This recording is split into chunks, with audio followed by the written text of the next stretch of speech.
morning and welcome to our very first Scala lunchtime session here at ISE in Amsterdam. Very pleased to have with me three very distinguished guests, apart from Darren. Darren Cremins from Scala, Patrick Halliwell, in charge of Daktronics in the UK and Europe, and Mark Bracey from Ocean Outdoors. So we have a good mix of software, hardware, and a very good UK media owner, one of the best media owners, I think I always say. The leading, actually. The leading, luxurious, best ever, but one of my favourites, even though you have a strange leadership style, we do love what you guys do. And we're going to talk about some of that a bit later on, the things I particularly like, etc.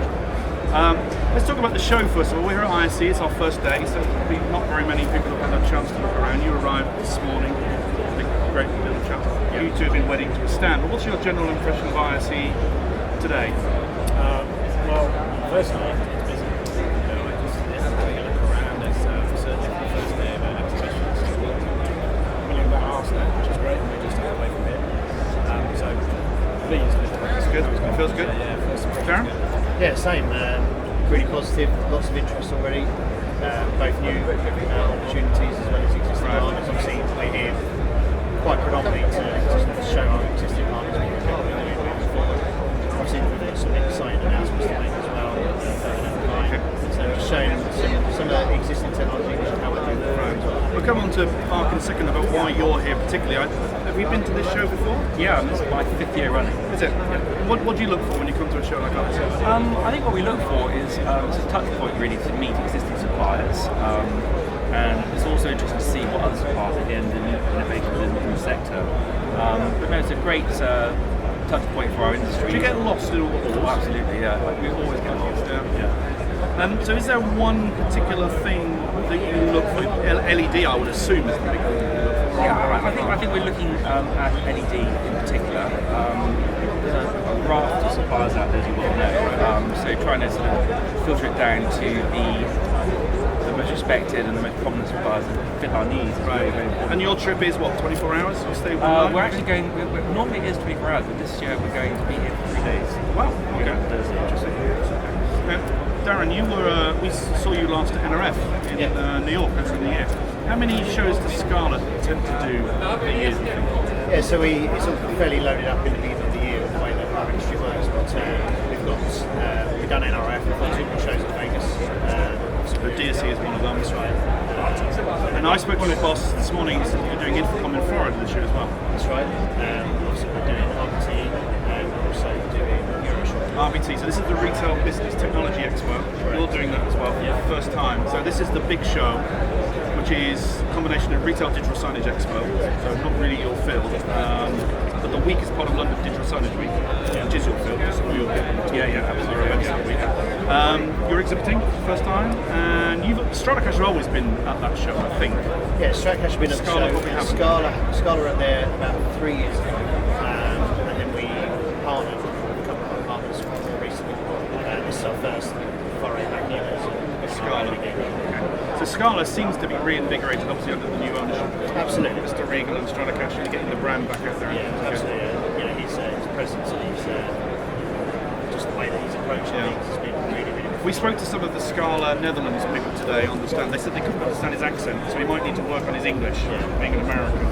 So, he's from Dayton, Ohio. I'm not sure they can understand mine, so... Well, that's okay. But we own the Queen's English, and they can't understand us, that's their fault. So Americans do.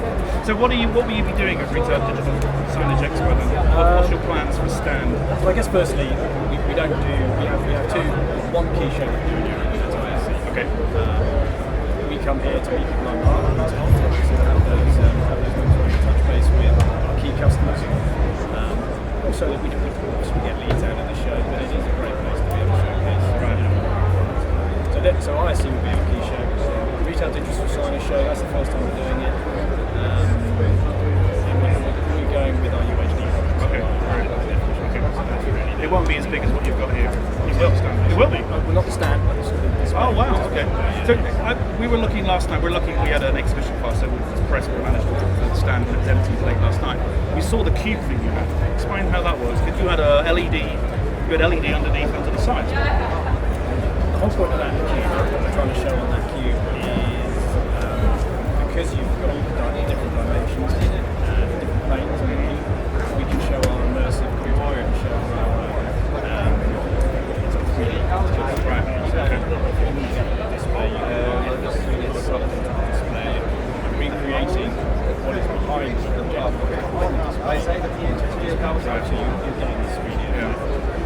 seen that anywhere else. I don't think I've ever seen that in before.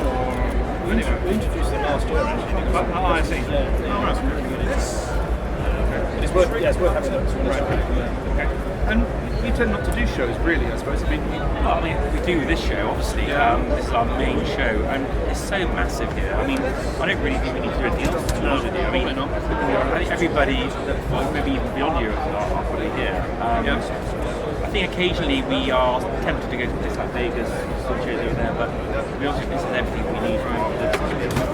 okay, well, let's talk about some of the projects which people are interested in. Obviously, Piccadilly Lights is the big one, which is a combination of you two guys. So you won the contract that was announced earlier this year.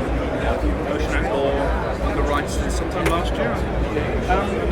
Explain a little bit to people about the Piccadilly Lights thing and the project. Yeah. Yeah, I mean, so basically, we had an ongoing relationship with our securities for quite a few years now on various locations throughout the UK. And so it was a natural progression of that relationship for us to talk about one of their prized assets from a media point of view, and also a global icon as Piccadilly Lights. It's safe to say that I think whilst it's been very much there for everybody throughout the generations, it got to a point where it needs to be upgraded.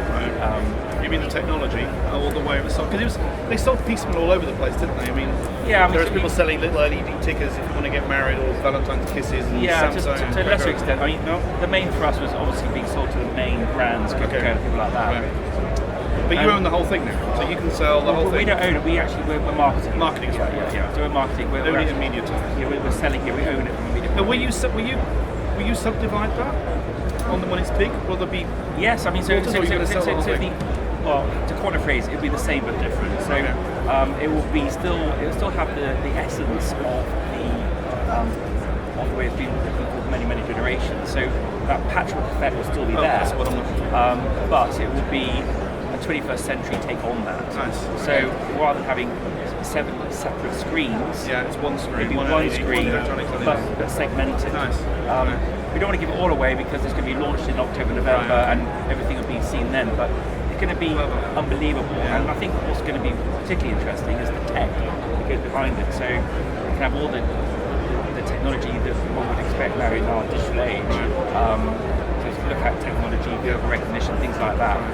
Which is going to make it so different to experience. Scala are heavily involved in the software to run behind that, I guess. To be seen. So if you look at the one that I like is the Marriott Times Square thing in New York.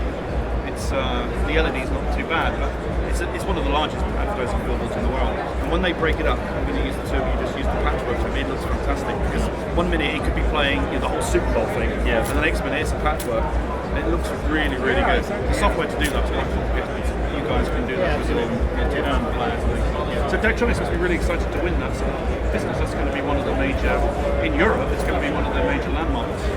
I think it's a landmark. I mean, landmark globally, you'd say? Judging by the response we've had from the PR that we did a few weeks ago, I mean, we've had incoming from literally all over the world. I mean, it's just phenomenal. I mean, all the national press in the UK picked it up. Well, and overseas, I think we have the alliance within the Ocean Network, and all our global partners were like going, we've seen your CEO on the telephone news, we've been on this. I mean, the press has been unbelievable. But I think it's one of those landmark sites that is a global icon. Everybody in the world who comes to London, it's not like going to Times Square in New York. I mean, it's just a destination in its own right. What's your other global icon that you have, do you think? Because all your really big things are football stadiums and things. Have you got another advertising icon on there? Or is there another one? Apart from West Ham. Liverpool Media Wall? Liverpool Media Wall. One of our media partners. Of course, yeah. Well, of course, we're in the US with some new installations. And we do a lot in Times Square, and we're famous for the Coca-Cola cans in Times Square. So we do well across Europe. In Madrid, we've got some iconic installations in Madrid. But this really for us is the biggest thing that we're doing globally right now. This will be the biggest thing. You were doing some stuff when we last met in a stadium in, I want to say Kazakhstan, but it wasn't Kazakhstan. Baku. Azerbaijan. Yeah. Is that finished now? It is actually. We started It's near Kazakhstan. One of those stands. It's a stand. Yeah, between Afghanistan and Kazakhstan. Azerbaijan. Yeah, that was for the European Olympics 2015. Yes. There Oh, that was a long time ago. displays and displays in each other. Okay. Tell us about this West Ham thing then, because football supporters spread the world over, soccer fans all over. Yeah. Big interest in the West Ham. How did that come about? Well, we originally got the whole of that project before the West Ham game. Before it went onto the Olympic Legacy Committee, and at that point we installed. This was in time for the Rugby World Cup. We installed the internal screen. Right. Okay. They were in excess of 200 square metres. The first screens were in excess of 200 square Okay. They were either end of the stadium. Yep. That's when we first got involved with those guys.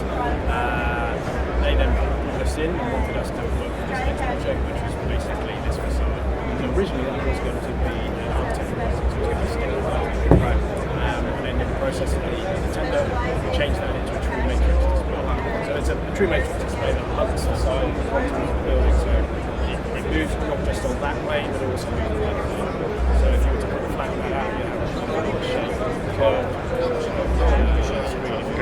Is the LED that you've got there similar to the LED that you have for Piccadilly, or are they different resolution? Different resolutions. Yeah, we use a 15 HD solution for the QED for West Ham. And in Piccadilly we use an 8mm. Okay, so better resolution for the Better resolution because closer. the key thing about Piccadilly is that it's going to be 4K. That's the most critical thing. So you have to go to that resolution. And what else are you going to have in Piccadilly when you launch? What do we expect? We expect Wi-Fi, beacons, camera recognition, all the usual stuff that we know from Motion. Absolutely. We love. There might be a few little surprises. Really? There might be. Okay. But no, I mean, as I said earlier, I mean, it's going to have our Ocean Labs obviously done their stuff with the project. We'll have lookout technology, vehicle recognition, audience recognition, gender recognition. So all those things that we've been pushing now for the last 2 or 3 years, we're going to be having that. So it's going to be very much showcasing all our latest tech. Wow.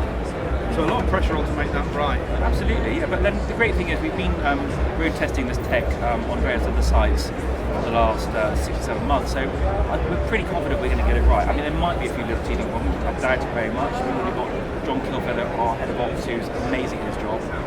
So I'm sure it will be fine. And you think this is going to launch October, November?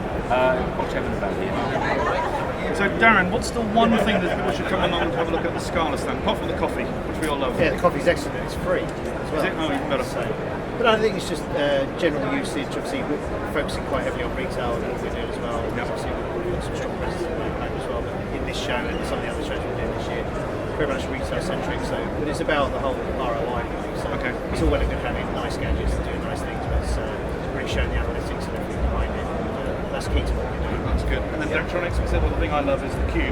Is there anything else? Yeah, the 1.9, which is our high definition display. That's Okay, and that's good enough for indoor use, I guess. that is indoor use. Okay, guys, well, we're going to wrap up now. Thank you very much, Darren. Patrick, good luck. Thank you.